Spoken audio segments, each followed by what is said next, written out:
Ryan Seacrest here. When you have a busy schedule, it's important to maximize your downtime. One of the best ways to do that is by going to chumbacasino.com. Chumba Casino has all your favorite social casino games like spin slots, bingo, and solitaire that you can play for free for a chance to redeem some serious prizes.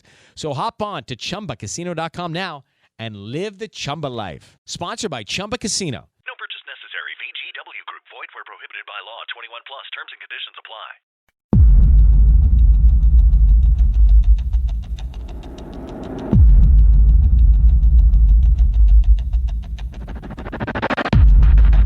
It's Monday, June 2nd, and you're tuned to The Grind with Art Grindstone. Hope you shook off the weekend haze. I spent half of Sunday knocking rust off the old barbecue, only to realize I was out of propane. So if I sound extra hungry tonight, you know why. We've got a packed run sheet. The clock is ticking and satellites are blinking.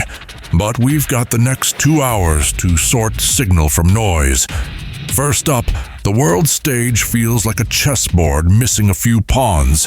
A U.S. standoff with Iran, Ukraine's nuclear hand grenade debate, and a warning from Blackwater founder Eric Prince about China's Belt and Road tightening around the globe. Keep your seatbelts clicked. That story alone could rattle your dashboard. Then we'll dig into a three-way collision of ancient omens and silicon dreams, tearing veils, AI cracking forgotten scripts, and the bold prediction that a machine singularity could hit as soon as 2025.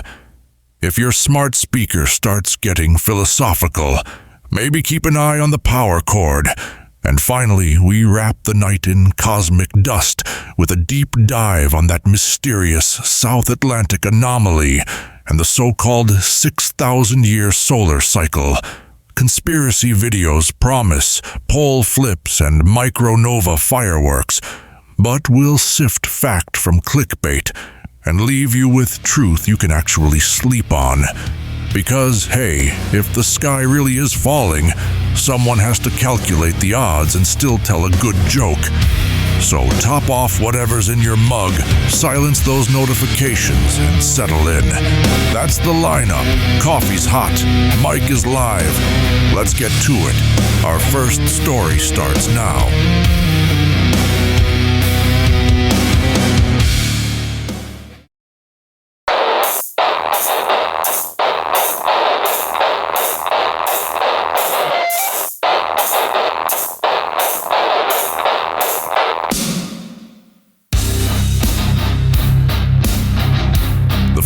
Of global conflict crackles louder tonight.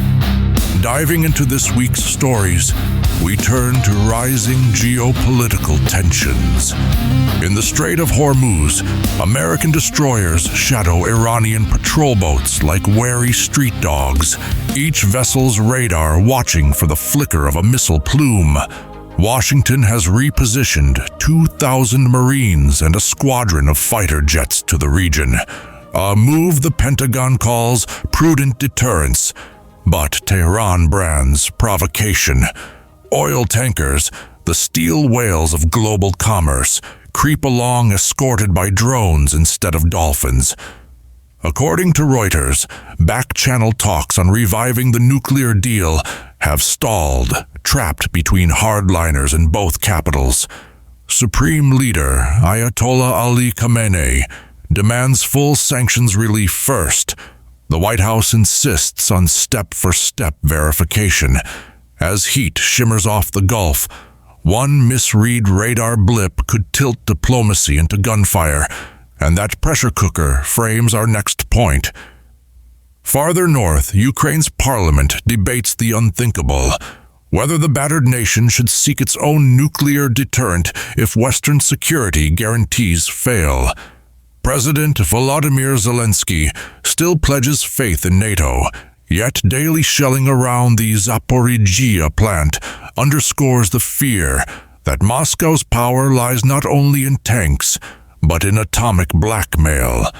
The International Atomic Energy Agency warns that even a localized meltdown could scatter radioactivity across the breadbasket of Europe, turning sunflower fields into exclusion zones. Russian officials scoff, calling the concern hysteria, while The Economist notes a steady drip of opinion polls showing 1 in 3 Ukrainians now support domestic warheads. History recalls the Budapest Memorandum of 1994, when Kyiv surrendered Soviet-era nukes for promises of protection. Those promises sound thinner with each air raid siren, and this gathering anxiety opens a wider lens. Former Navy SEAL and security entrepreneur Eric Prince, speaking at a defense forum last week, warns that while Washington watches Iran and Russia, Beijing tightens silent knots from Africa to the Arctic. He points to China's Belt and Road Initiative, a globe-spanning web of ports, rail lines, and fiber cables financed with what he calls debt diplomacy. Sri Lanka's Hambantota Harbor, Kenya's Mombasa Rail Spur, Greece's Piraeus Port. Each began as a promise of growth and ended, says Prince, as collateral Beijing could seize during repayment crunches. The Wall Street Journal counts more than 160 such projects, worth roughly $6.3 billion, carrying hidden clauses that allow Chinese firms to station security staff or dock naval auxiliaries. In plain language, glittering logistics hubs can morph into forward bases, and that strategic shape-shifting leads us into darker shadows.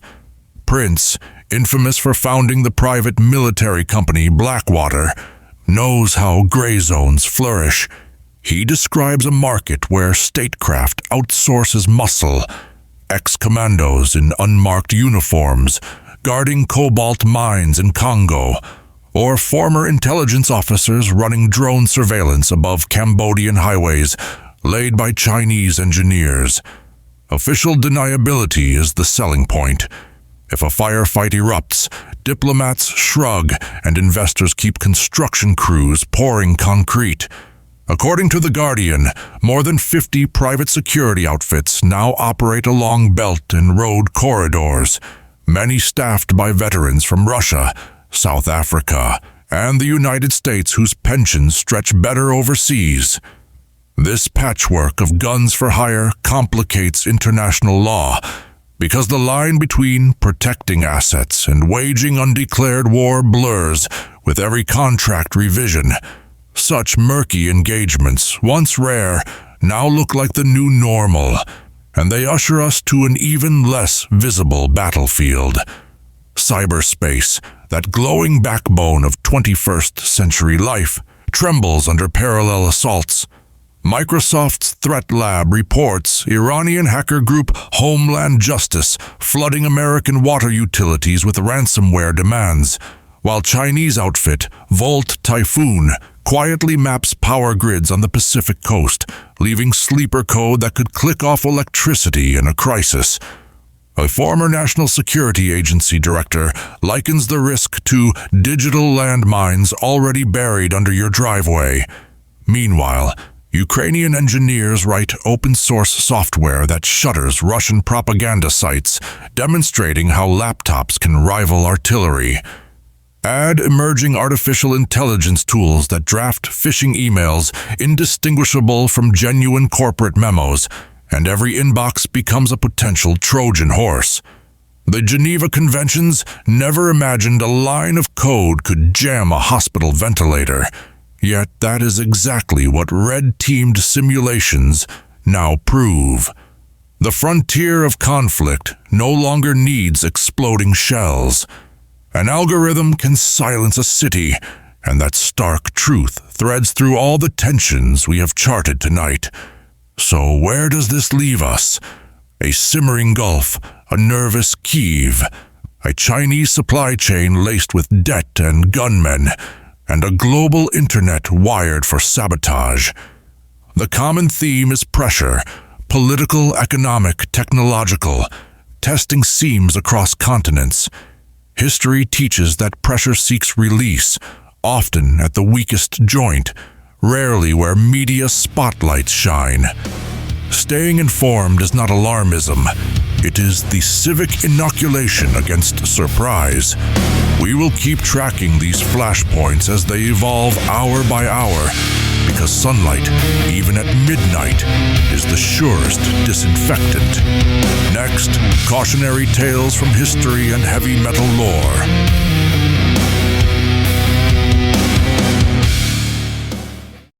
Hello, it is Ryan, and we could all use an extra bright spot in our day, couldn't we? Just to make up for things like sitting in traffic, doing the dishes, counting your steps, all the mundane stuff. That is why I'm such a big fan of Chumba Casino. Chumba Casino has all your favorite social casino-style games that you can play for free anytime, anywhere with daily bonuses. So sign up now at ChumbaCasino.com. That's ChumbaCasino.com. No purchase necessary. VGW Group. Void where prohibited by law. 21 plus. Terms and conditions apply.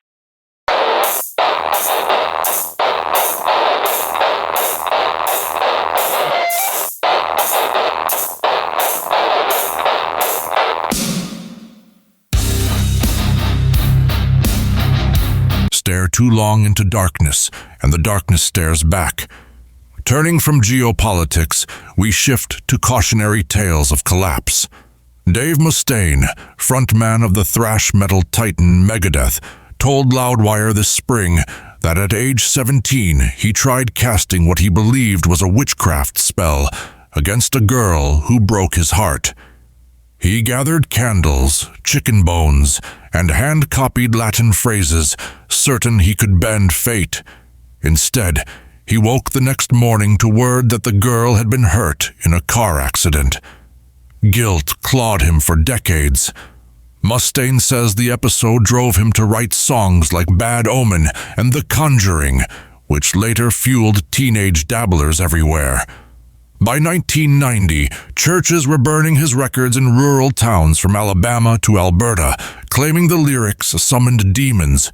Mustaine now refuses to play The Conjuring live, calling the tune a covenant with darkness that cost him peace of mind and nearly his soul. His regret opens a wider window. Rock and roll has long flirted with occult trappings because mystery sells tickets, yet the pattern repeats far beyond the stage. From Harry Potter book bans to TikTok's viral manifesting rituals, our culture cycles through fear and fascination with unseen powers. Psychologists at the University of Cambridge note that belief in magic spikes during times of social stress. When wars rage and prices soar, charms and conspiracy theories bloom like night flowers. In the 1970s, parents fretted over backward messages on vinyl records. Today, parents parse YouTube for hidden horror glyphs aimed at children. The content changes, but the appetite remains.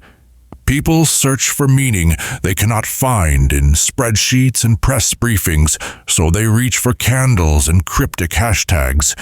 That restless search sets the stage for a deeper historical lesson. Historian Barry Strauss, writing in his study of Rome's final centuries, argues that superstition also flared as the empire frayed. Military defeats at the Rhine drove senators to consult soothsayers. Plagues sent citizens rushing to Eastern cults, promising protection. Yet, Strauss says omens were symptoms, not causes. The real rot came from spiraling debt, political gridlock, and overextended borders. Rome fielded too many legions, taxed peasants into revolt, and faced supply shocks when the Nile flooded poorly. Emperor after emperor patched crises with short-term edicts, clipping silver from coins until merchants measured currency on scales. Strauss sums it up. Where trust erodes, empire erodes. His warning echoes through musty scrolls to our neon age. Consider our own fault lines.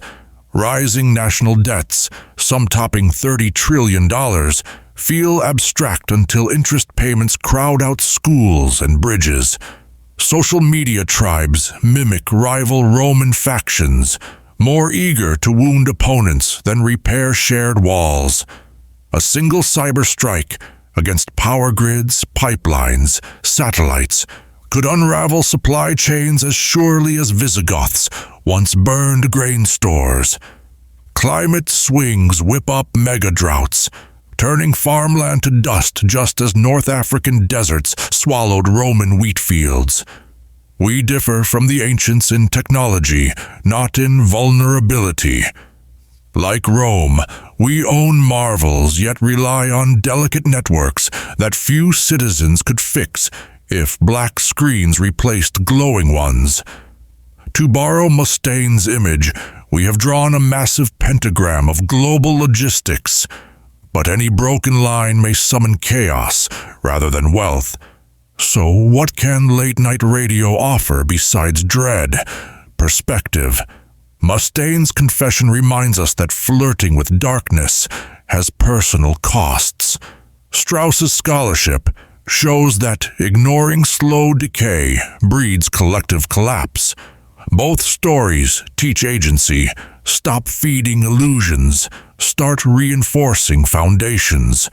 Whether that means civics classes, diversified energy grids, or simply talking across political lines, the antidote begins with honest eyes on reality. Stay curious, question hype, and remember that empires and guitar heroes alike fall when ego outruns humility. Up next, a trio of high-tech threats you won't want to miss.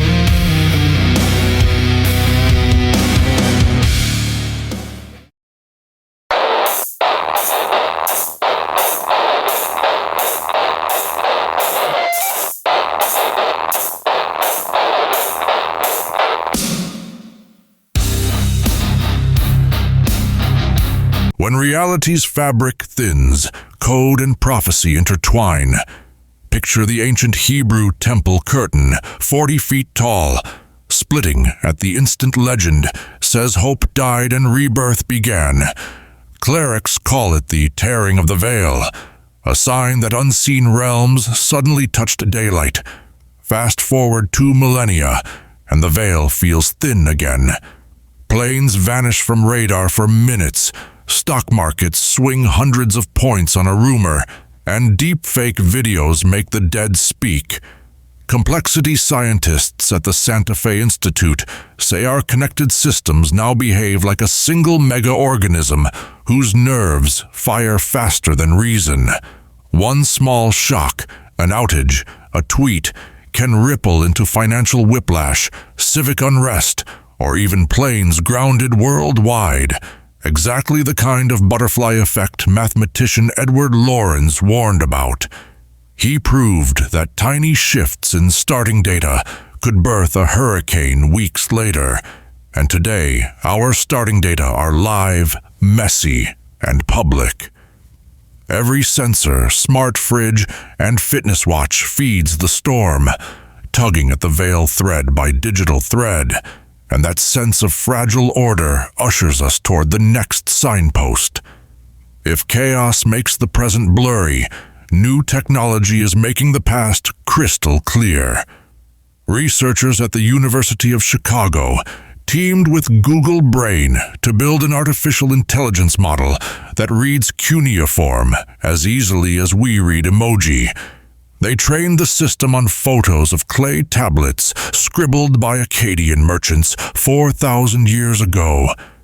The computer learned the wedge-shaped strokes, then filled in missing chips the way predictive text guesses our next word.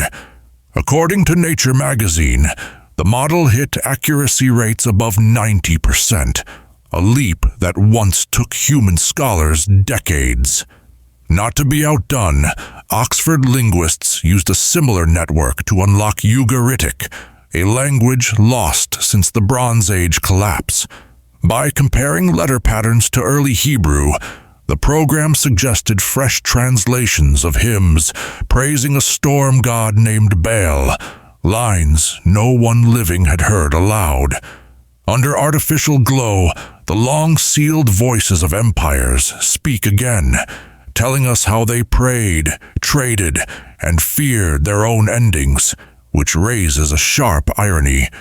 As machines knit yesterday's tongues, they might soon speak tomorrow's decisions. Futurist Ray Kurzweil still bets even money on what he calls the singularity arriving by 2025, the moment artificial intelligence surpasses human general intelligence and begins redesigning itself at breakneck speed. Meta's chief scientist, Jan LeCun, counters that we are decades away, pointing to how difficult it remains for robots to fold laundry without mangling sleeves. Yet venture capital keeps racing toward the sooner date.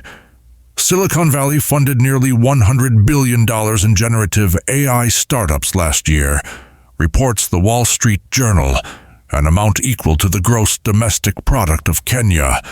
Their roadmaps promise self-coding algorithms, fully autonomous research labs, and synthetic colleagues who never need coffee breaks. Taken at face value, that means negotiations, medical diagnoses, and weapons targeting could all spin beyond audit trails in the span of a congressional recess, a speed legislators plainly admit they cannot match, and that imbalance invites risk. Computer scientist Eliezer Yudkowsky argues that an uncapped superintelligence might treat human goals like roadblocks. He imagines a scenario where, in order to make paper clips efficiently, twists into strip mining the planet for metal. Others fear more mundane hazards, advanced phishing attacks drafted in perfect mimicry of our own writing, or fake research papers laced with harmful lab recipes. The United Nations cyber watchdog tallied over 200 major AI-assisted disinformation campaigns in the past 12 months, double the year before. Meanwhile, only 9 countries possess clear regulations on algorithmic accountability, so we confront a paradox: tools sharp enough to resurrect dead alphabets, but unboxed fast enough to slice the hands that swing them. If the veil truly tears, it may be a line of code, not a sword, that rips the cloth. And that haunting possibility circles back to chaos theory's core insight. Small acts matter, a single line carved in wet clay carried through millennia to teach us imperial fears. A single keystroke today may train or poison a model that shapes elections, medicine, or war. Whether the singularity lands in 2025, 3030, or never, the path there will be paved by choices we make before sunrise. Maybe we slow down, adding ethical circuit breakers and international treaties. Maybe we rush ahead, praying ingenuity outpaces calamity. Either way, the loom of history reminds us that veils tear when tensions grow unchecked, yet torn fabric can also let in light. Keep your curiosity bright, your skepticism sharper, and listen for echoes. Future code and ancient hymns share more resonance than you think. And coming after the break, a deep investigation into solar cycles and magnetic anomalies.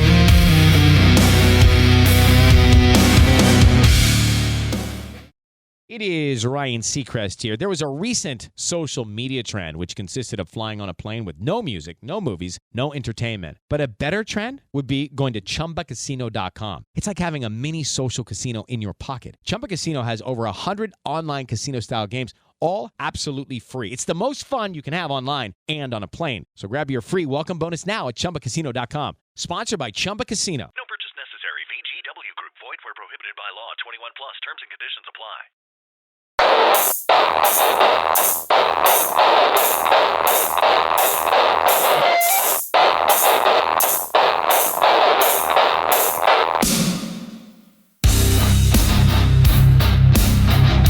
A crack runs through Earth's invisible armor, and tonight we peer inside. And now, as promised, our deep investigation into the solar cycle conspiracy begins with the big questions. Scientists at NASA call it the South Atlantic anomaly, a weak patch in our planet's magnetic field roughly stretched from Chile to Namibia. When satellites drift over this region, cosmic particles that should be deflected by magnetism instead slam their circuitry, flipping bits like mischievous poltergeists. The Hubble Space Telescope powers down as a precaution, and even the mighty International Space Station registers ghostly spikes on its radiation meters. In the 1990s, the anomaly was smaller, an oval almost the size of Brazil. By 2023, satellites mapped it expanding and splitting into two lobes, like a threatening ink blot that keeps growing on the page. Space agencies shrug and reboot computers, yet the anomaly's steady creep begs a harder question about the forces shaping it, leading us deeper into tonight's mystery. Earth's magnetic field is powered by molten iron churning 2,000 miles below our feet, but researchers admit they cannot forecast its mood swings much beyond a decade. The South Atlantic anomaly looks suspiciously like the first dent in a larger shield, hinting that the entire field may be wobbling toward a flip, where north becomes south. Paleomagnetic lava flows say such reversals happen every few 100,000 years. The last full flip was 780,000 years ago, so on paper we are overdue. Still, mainstream geophysicists insist there's no ticking clock, only a slow dance of iron currents. Into that uncertainty stride independent voices who stitch magnetism to the sun's own cycles, arguing that the anomaly signals a wider celestial rhythm, and their claims form the spine of tonight's conspiracy overview. Begin with Ben Davidson, host of the YouTube channel Suspicious Observers. He warns of a 6,000-year solar disaster cycle, a grand heartbeat far longer than the well-known 11-year sunspot rhythm. Davidson points to ice cores in Antarctica, showing spikes of beryllium-10, an isotope formed when cosmic rays flood the atmosphere, suggesting past moments when Earth's shield weakened and the sun fired off monster flares. He argues the South Atlantic anomaly is the modern prelude to another crescendo, set to climax in the next few decades with a solar micronova, his term for a shell of plasma that could strip satellites and flash-fry power grids. Critics call the evidence cherry-picked, noting that ice core dating carries error bars wide enough to steer a cargo ship through. Yet Davidson's daily space weather briefings draw hundreds of thousands of loyal viewers, proving that public hunger for cosmic narratives runs hot, and that hunger brings us to another prophetic voice. Enter Douglas Vogt, founder of the Die-Hold Foundation, who expands the idea into biblical proportions. Vogt claims a cycle of precisely 12,000 years, meaning the next cataclysm lands between 2025 and 2031. He cites ancient myths of a skyborne destroyer, Hopi prophecies of a red star, and what he says are coded warnings in Hebrew gematria. According to Vogt, the South Atlantic anomaly is not random drift, but the magnetic scar of past micronova blasts. He foresees an instant polar reversal that could shatter tectonic plates, triggering severe quakes as supercharged sunlight scorches half the globe. Mainstream astrophysicists counter that the sun lacks enough stored energy for such fireworks, and no physics journal has published a mechanism for instantaneous flips. Yet online forums overflow with survival checklists, seed vaults, Faraday cages, off-grid bunkers, echoing Vogt's timelines. And that mix of fear and fascination drives our inquiry onward. So how do official data compare to doomsday charts? The European Space Agency's swarm satellites measure magnetic intensity, dropping faintly each year, about 1/3%. At that pace, a flip could take centuries, giving engineers time to harden grids and relocate satellites. Solar astronomers tracking coronal mass ejections say the largest known storm, the Carrington event of 1859, beat upon telegraph lines but did not scorch continents. Physics, they argue, scales such rage within bounds. Yet the next Carrington-class storm, if aimed directly at our modern lattice of transformers and GPS satellites, could still cost trillions of dollars and fling society into chaos for months, leaving plenty of room for mythmakers to amplify worst-case scenarios. In other words, you do not need a micronova to feel apocalyptic heat. Garden-variety space weather plus a fragile infrastructure could do the job, and recognizing that nuance sets up the roadmap for our series. Tonight's Part 1 raised the flagship questions.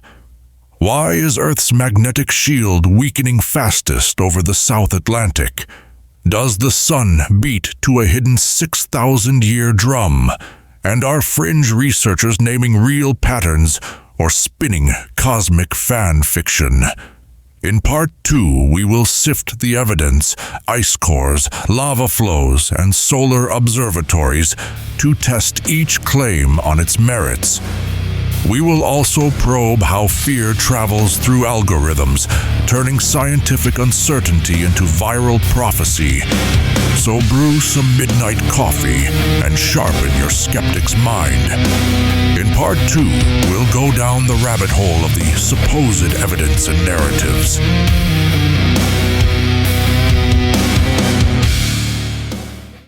It is Ryan Seacrest here. There was a recent social media trend which consisted of flying on a plane with no music, no movies, no entertainment. But a better trend would be going to chumbacasino.com. It's like having a mini social casino in your pocket. Chumba Casino has over 100 online casino-style games, all absolutely free. It's the most fun you can have online and on a plane. So grab your free welcome bonus now at chumbacasino.com. Sponsored by Chumba Casino. No purchase necessary. VGW Group. Void where prohibited by law. 21 plus. Terms and conditions apply.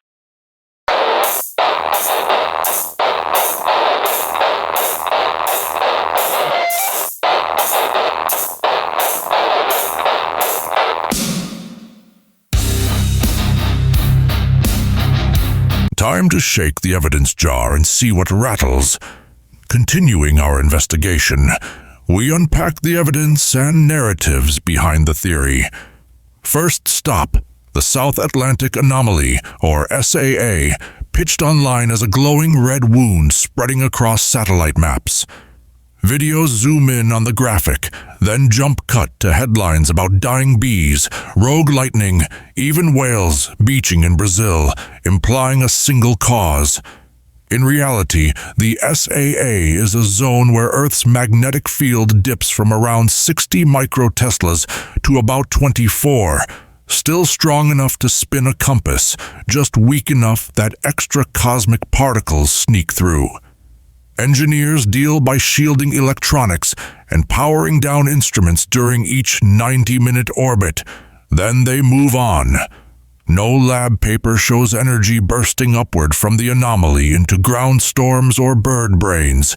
Yet the gap between annoying for spacecraft and harbinger of doom leaves room for YouTube thumbnails splashed with flames. And that gap ushers us to the heart of the 6,000-year claim. Believers trace the so-called grand cycle through ice cores drilled at Dome Fuji in Antarctica. They highlight spikes of the isotope beryllium-10, which forms when cosmic rays slam the upper air. Davidson and his followers draw a ruler across three peaks about 6,000 years apart and call it destiny. But isotope curves are not clock hands. They smear over centuries because snow layers mix and compact. A peak marked at 4000 BC could really span a 500-year window, wide enough to line up with several historical events if you want them to. Mainstream geochemists like Professor Raymond Muschler note that solar storms, supernovas, and volcanic dust can all nudge beryllium counts. Picking only the tallest 3 blips ignores dozens of smaller ones, like reading only 3 heartbeats and declaring a diagnosis. Still, the seductive neatness of round numbers keeps the 6 millennia drumbeat thumping in podcasts, which in turn fuels references to ancient disasters. So headline makers turn to floods. They point to cuneiform tales of Ziusudra, the Mesopotamian flood hero, and line those up against a long-ago magnetic excursion when the poles wobbled, specifically the Lachamp event around 41,000 years ago. The storytelling shortcut goes like this. If magnetic fields dipped, the sun blasted radiation, glaciers melted, and sea levels jumped, drowning early cities. But the math fails a simple timeline test. The Lachamp excursion ended 32,000 years before the earliest clay tablets. Even the more recent Gothenburg excursion occurred 10,000 years before the biblical account of Noah. Geologists instead blame rapid sea level rise after the last ice age and regional monsoon changes for flood legends. Yet flood myths sell the larger narrative because water is primal, and primal fear bridges data gaps the way dark matter fills galactic equations. And that emotional bridge leads conspiracy talk into modern living rooms. The leap from data pattern to doomsday is helped along by a habit known in psychology as apophenia, seeing meaningful pictures in random clouds. Viral videos play heartbeat soundtracks while zooming on grainy satellite scars, then toss in graphs of insurance losses after the 2001 solar storm, as if rising premiums prove cosmic cycles. A classic step follows. Show government scientists shrugging at press conferences, label that indifference as a cover-up, then nudge viewers toward prepper gear links. The recipe is old but potent because it flatters the audience as secret keepers. Comment threads bloom with claims that birds migrating off course in Patagonia or auroras seen in Texas last winter are soft proof. Missing from the talk is any baseline. Migratory drift happens every year, and mid-latitude auroras spike whenever the K-index tops 8, which it did during the modest March 2023 solar outburst. Context rarely trends, yet context is the antidote, and that antidote will shape our third act. Where then does skepticism land? Data do show the magnetic field thinning slowly, and solar storms can scorch power grids. Just ask Hydro-Quebec, which lost electricity for 9 hours in 1989. But a thinning field is not a cosmic guillotine, and no peer-reviewed model predicts a flip within our lifetimes. Even if a reversal started tomorrow, geologic records indicate it would crawl for several millennia, giving humanity more than one coffee break to adjust. As for the 6,000-year marker, if you broaden the sampling to include carbon-14 in tree rings, the neat rhythm dissolves into a jazz beat full of syncopated pulses. That leaves us with genuine, manageable hazards and a separate layer of cinematic dread. The challenge, and our promise for the next segment, is to slice the dread away from the danger so we can meet real risks without costume fangs.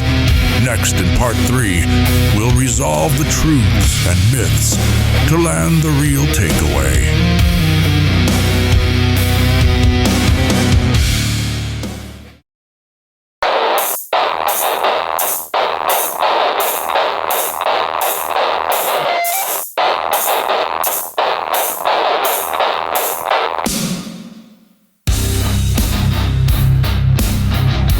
Truth thrives in daylight, even when space weather clouds the sky. Now, to wrap up our investigation, we connect the threads and reveal the truth. The first thread is the South Atlantic anomaly, our celebrated weak spot. Conspiracy videos call it a pre-eruption bulge, yet the European Space Agency's Swarm mission shows a gradual thinning of about 3% per decade, not an accelerating tear. Think of it as a dent in a car hood, not the engine exploding. Yes, extra radiation pings satellites, but ground-level radiation in Rio or Cape Town matches levels in New York. Pilots do not file alternate routes, and hospitals do not adjust X-ray doses. Mainstream geophysicists explain the anomaly as overlapping magnetic eddies inside Earth's liquid outer core, the same way ocean whirlpools can make a calm patch in rough seas. Those eddies shift each year, so the anomaly drifts westward like a slow storm cloud over the Atlantic. It is a maintenance problem for satellite engineers, not a ticking meteorological doomsday clock. That distinction sets the baseline for all other claims. Next comes the fabled 6,000-year solar rhythm. Solar physics rests on two sturdy cycles. The 11-year sunspot swing, discovered by Heinrich Schwabe in 1843, and longer Gleisberg and Suez oscillations lasting roughly 1 and 4 centuries. Those longer beats emerge from dynamo effects in the sun's plasma layers, verified by magnetic butterfly diagrams that track sunspots migrating toward the equator over decades. No peer-reviewed journal has surfaced a repeating 6 millennia heartbeat. When isotope charts hint at pulses, solar researchers match them to supernovas or volcanic winters rather than hidden solar drums. Ice core specialists demonstrate that smoothing errors can stack minor spikes into a phantom superspike, much the way blurry night photos turn lampposts into glowing orbs. Remove the blur, and the ghosts vanish. In short, real science finds variability, but the numbers refuse to lock into the crisp cadence conspiracy outlets advertise, and that refusal undercuts the premise that a grand solar event is marked on a cosmic calendar. The micronova theory stumbles next. Physicists define a nova as a thermonuclear flare caused by matter falling onto a white dwarf star. Our sun is not a white dwarf. Advocates stretch the term to describe a surface burp that ejects a shell of plasma big enough to fry continents. Solar observatory data show eruptions every day, solar flares and coronal mass ejections, but the energy caps at about 1/10,000th of a true nova. Even the monstrous flare of 1956, recorded by a radio burst that blinded shortwave receivers, did little more than supercharge auroras. Stellar astrophysicist Dr. Tamitha Skov notes that the sun's mass, rotation rate, and magnetic orientation simply cannot store the potential needed for a planet's scorching flash. As for instant pole flips, the geological record shows reversals unfolding over at least 500, often 2,000 years. Lava flows at Steens Mountain in Oregon capture magnetic drift, pausing, backtracking, then inching forward again like a car stuck in traffic. Nothing in rock strata supports a single-day whiplash, and nothing in basic physics explains how 22 quadrillion tons of molten iron could flip on a dime, all of which leaves us with genuine but manageable hazards. Solar storms can and do wreck hardware. The 2012 near-miss storm would have cost an estimated $1.2 trillion had it hit Earth head-on. says Lloyd's of London. Grid operators can harden transformers with surge arresters. Satellite firms can stock spare units in orbit. Airlines can add high-latitude storm reroutes to flight manuals. The South Atlantic anomaly may demand thicker shielding for the next generation of CubeSats, and a very slow magnetic reversal would shift aurora zones toward the equator, fascinating for photographers, but harmless to beachgoers. Preparedness, then, looks mundane.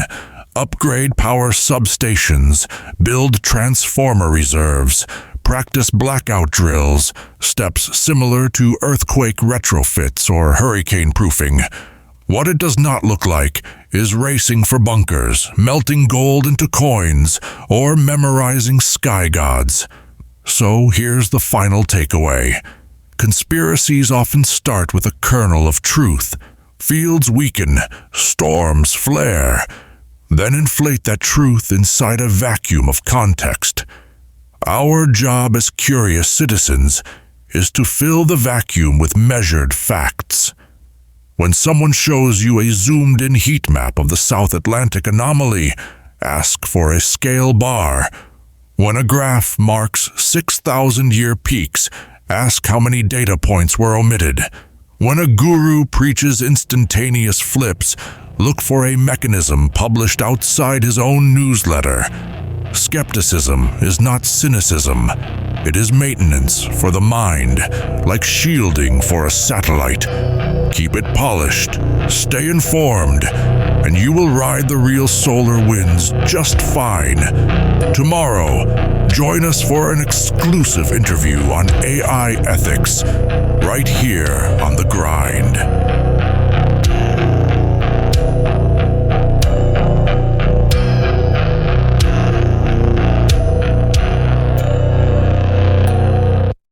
Hello, it is Ryan, and I was on a flight the other day playing one of my favorite social spin slot games on chumbacasino.com. I looked over at the person sitting next to me, and you know what they were doing? They were also playing Chumba Casino. Everybody's loving having fun with it. Chumba Casino is home to hundreds of casino-style games that you can play for free anytime, anywhere. So sign up now at chumbacasino.com to claim your free welcome bonus. That's chumbacasino.com and live the Chumba life. Sponsored by Chumba Casino. No purchase necessary. VGW Group. Void where prohibited by law. 21 plus. Terms and conditions apply.